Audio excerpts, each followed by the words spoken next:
سال یہ قربانی کرتے ہیں اور یہ جانور اللہ تبارک و تعالیٰ کے حضور پیش کرتے ہیں،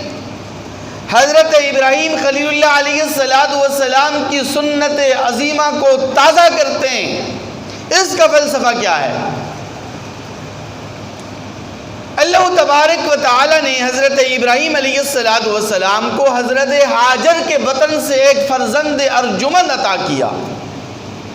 جس کا نام اسماعیل رکھا گیا۔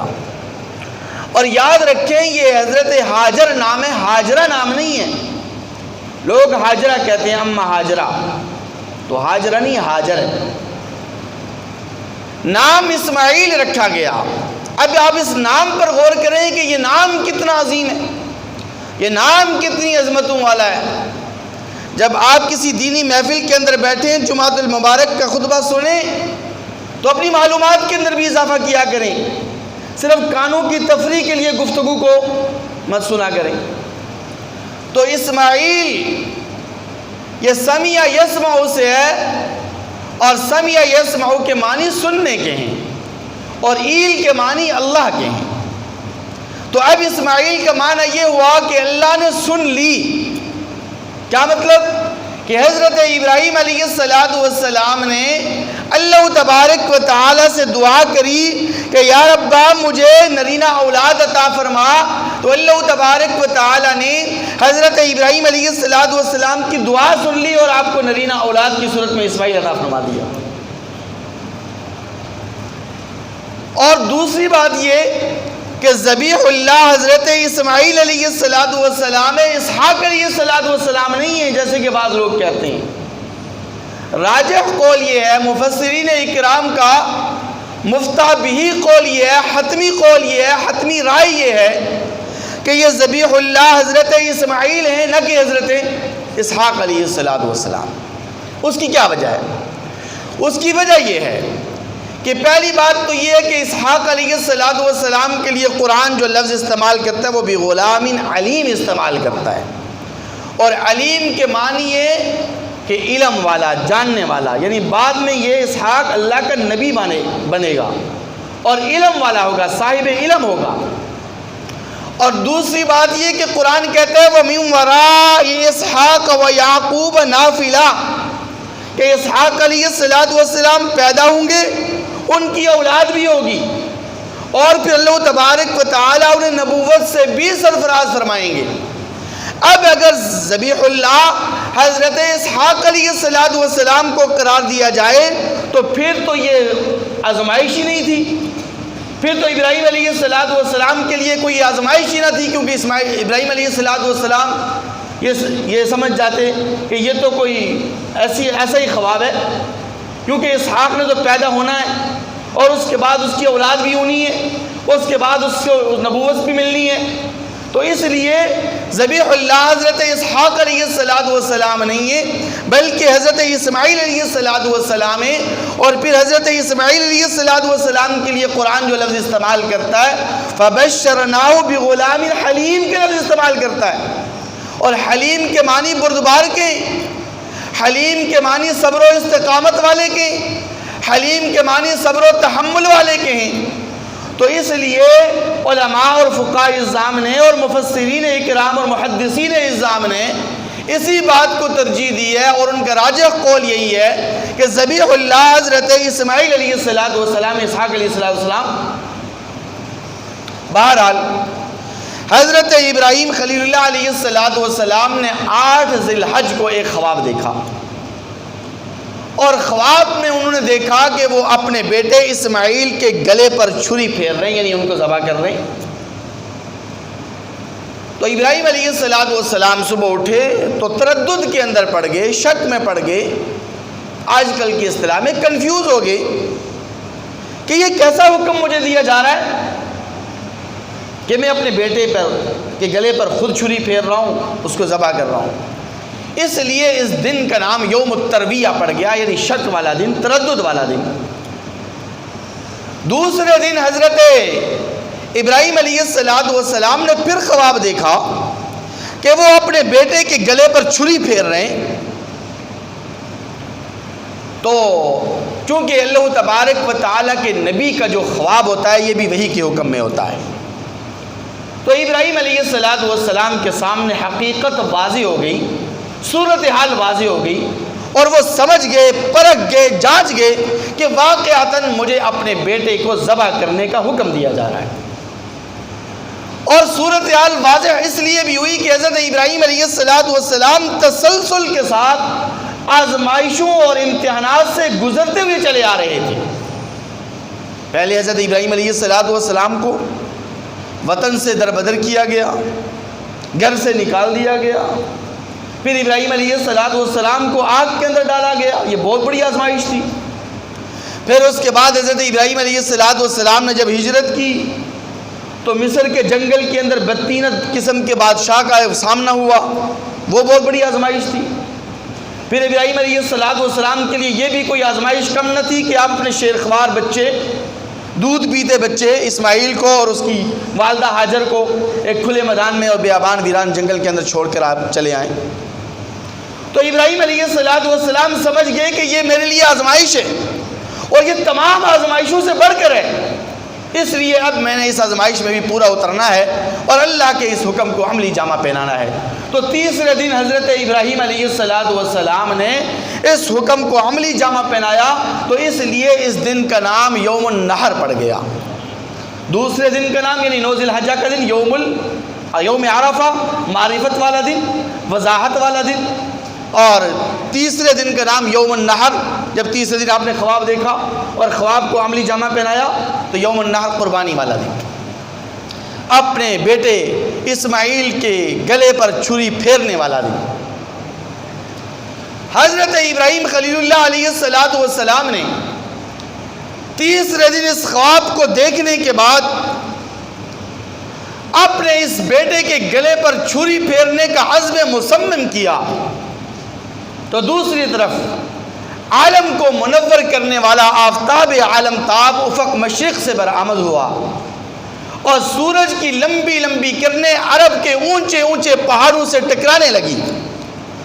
اور حجازی ریگستان کے ذرات اپنی چمک اور جھلک دکھلا چکے تھے کہ حضرت ابراہیم خلیل اللہ علیہ السلام اس میدان کے اندر موجود ہوئے جہاں آج سے 12 سال قبل اپنے اسی شیرخوار بچے اسماعیل کو اس کی والدہ حضرت ہاجر کے ساتھ بے سر و سامانی کے عالم میں چھوڑ کر چلے گئے تھے، چند ایک کھجوریں دے کر، پانی کا ایک مشکیزہ دے کر۔ حضرت ابراہیم علیہ السلام نے اپنے بیٹے سے کہا کہ بیٹا اسماعیل، چھری اپنے ساتھ لے لو، کلاڑی اپنے ساتھ لے لو، کچھ رسیاں بھی اپنے ساتھ لے لو، چلتے ہیں قریبی جنگل کے اندر اور جنگل سے لکڑیاں کاٹ کر لاتے ہیں۔ بیٹے نے فوراً تعمیل حکم کیا، حکم کی تعمیل کی، اور دونوں باپ بیٹا کوہ سبیر کے دامن نشیب میں واقع مینا نامی جنگل کے اندر چلے گئے۔ حضرت ابراہیم خلیل اللہ علیہ السلام جب اس مینا نامی جنگل کے اندر پہنچے تو وہاں پر اپنے خواب کی حقیقت اپنے بیٹے کے سامنے رکھی۔ اس خواب کی تفصیلات کیا ہیں؟ بڑی لمبی چوڑی گفتگو ہے، میں اس لیے شاعر کی زبان میں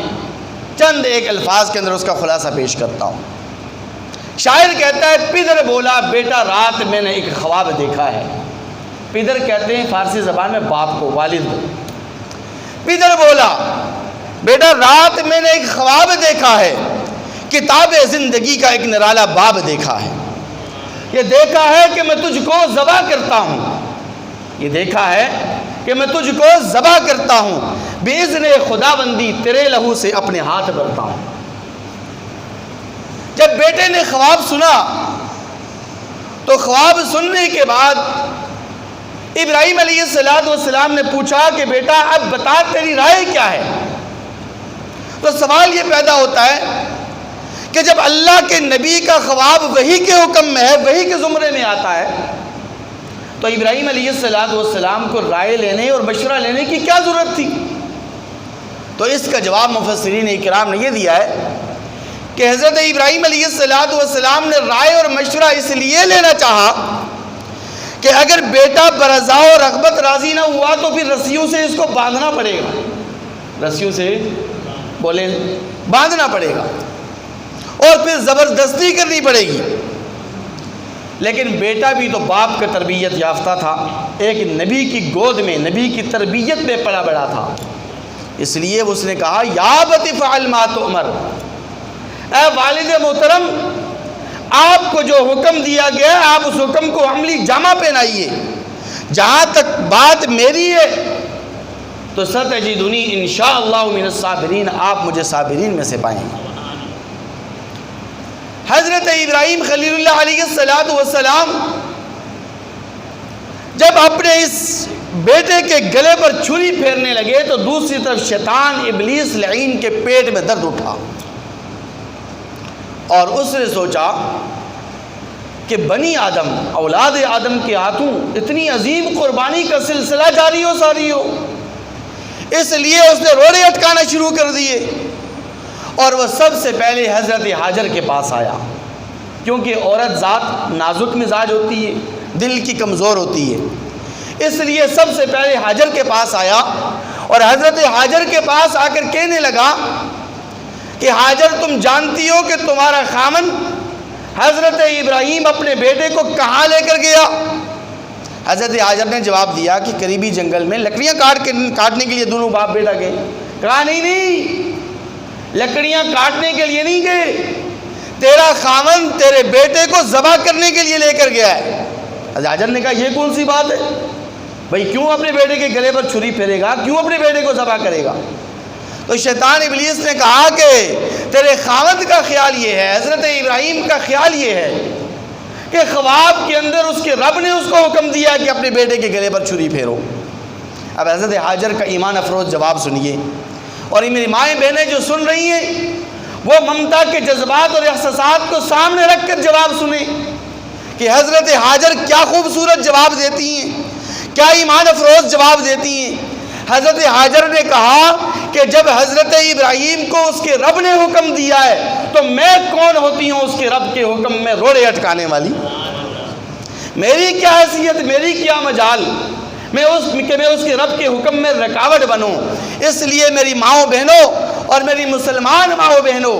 جب اللہ تبارک و تعالیٰ کا حکم آئے تو پھر اپنی خواہشات، اپنے جذبات اور احساسات قربان کرنے پڑتے ہیں، تب جا کے اللہ تبارک و تعالیٰ کی رضا اور خوشنودی حاصل ہوتی ہے۔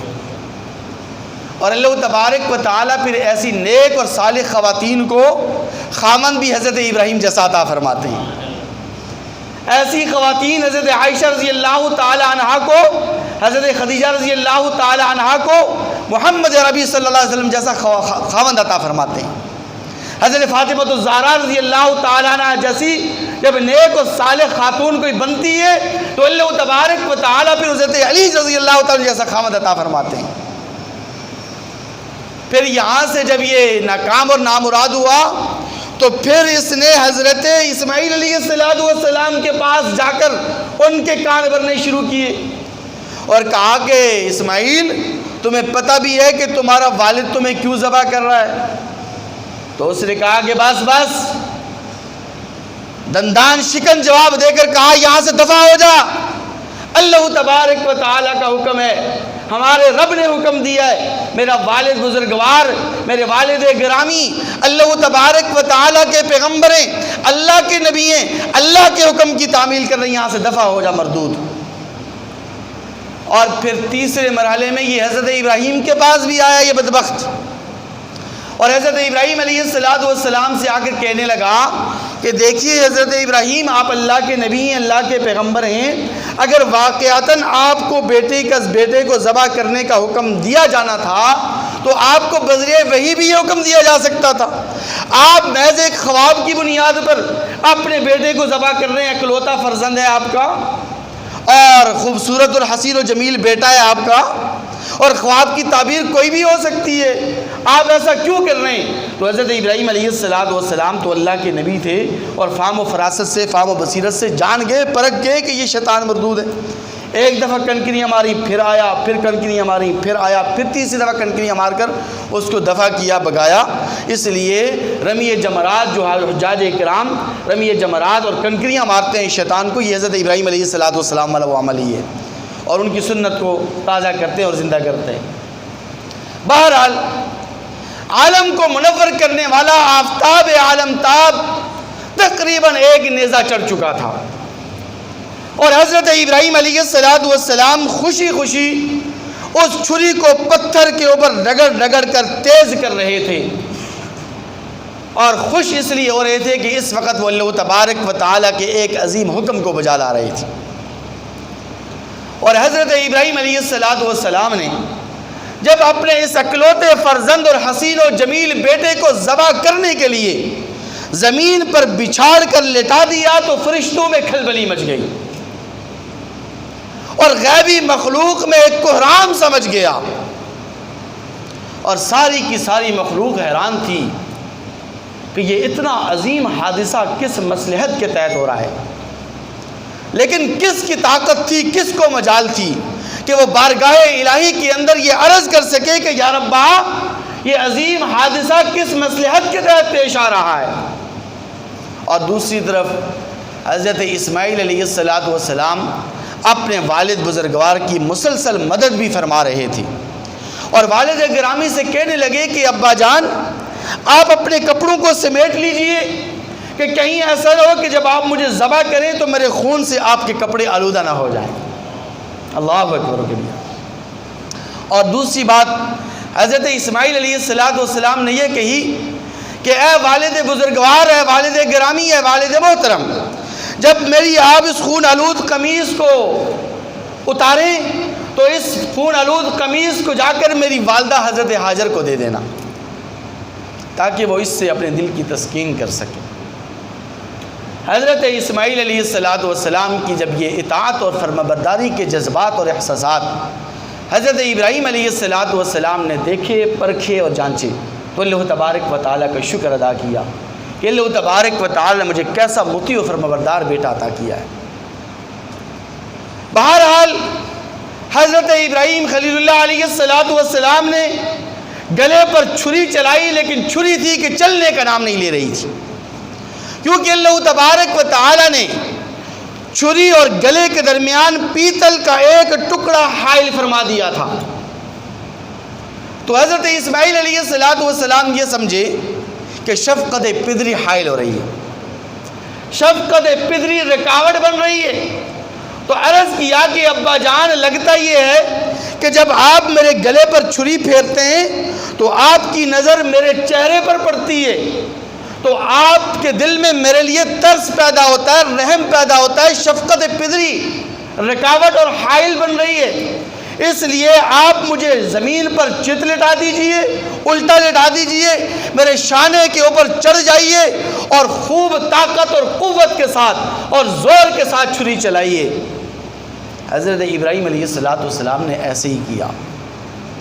لیکن اللہ تبارک و تعالی نے چھری چلنے نہیں دی۔ ادھر گلستان نبوت کے باغبان نے باغ رسالت کے اس نازک پھول پر تلوار جیسی دھاردار اور آبدار چھری چلائی، اور ادھر عالم قدسی میں ایک شور برپا ہوا۔ حضرت جبرائیل علیہ السلام جو مسلسل اس منظر کو دیکھ رہے تھے بلا اختیار پکار اٹھے، اللہ اکبر اللہ اکبر۔ حضرت اسماعیل علیہ السلام نے جب یہ الفاظ سنے تو حضرت اسماعیل علیہ السلام نے زمین پر لیٹے لیٹے کہا لا الہ الا اللہ واللہ اکبر۔ حضرت ابراہیم خلیل اللہ علیہ السلام نے جب جبرائیل امین اور اپنے بیٹے اسماعیل کی زبان سے یہ ایمان افروز کلمات سنے تو اللہ تبارک و تعالیٰ کا شکر ادا کرنے کے لیے کہا اللہ اکبر وللہ الحمد۔ یہی تکبیر تشریق ہے اور یہی تکبیرات تشریق ہے جو آپ ماہ ذی الحج کی 9، 10، 11، 12 اور 13 تاریخ کو پڑھتے ہیں۔ تو حضرت ابراہیم خلیل اللہ علیہ السلام نے جب بیٹے کے گلے پر چھری چلانا چاہی تو اللہ تبارک و تعالی نے جنت سے ایک دمبا بھیج دیا، اور اللہ تبارک و تعالی کی طرف سے یہ اعلان ہوا قد صدقت الرؤیا انا كذلك نجزي المحسنین، ان ھذا لہو البلاء المبین